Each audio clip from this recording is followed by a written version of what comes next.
সালটা ছিল 1897। 1897 সালে যখন রামকৃষ্ণ মিশন প্রতিষ্ঠিত হচ্ছে, সেই সময় অবিভক্ত বাংলার মুর্শিদাবাদ জেলায় এক ভয়াবহ দুর্ভিক্ষ দেখা দেয়।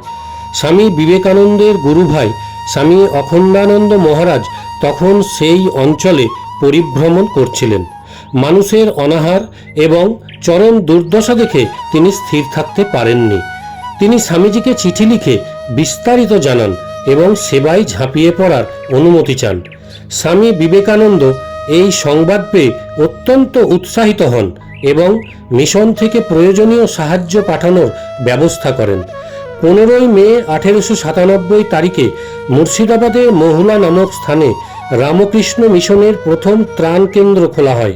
এটি ছিল মিশনের ইতিহাসে প্রথম আনুষ্ঠানিক জনসেবামূলক কাজ।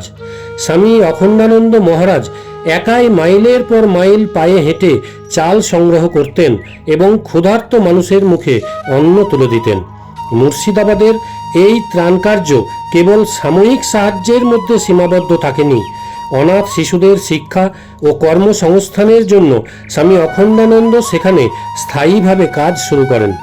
এর ফলস্বরূপ পরবর্তীতে মুর্শিদাবাদে গড়ে ওঠে রামকৃষ্ণ মিশনের প্রথম কেন্দ্র সারগাছি রামকৃষ্ণ মিশন আশ্রম, যা আজও শিক্ষা ও সেবার এক অন্যতম কেন্দ্র।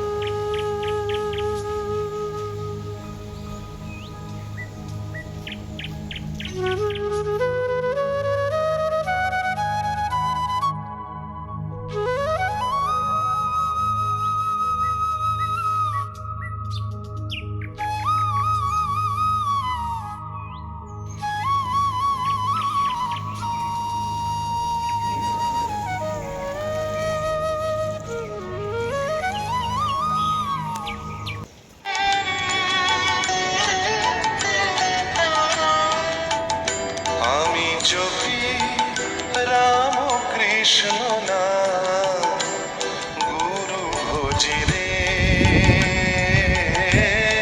গুরু ভজি রে। আমি জপি রামকৃষ্ণ।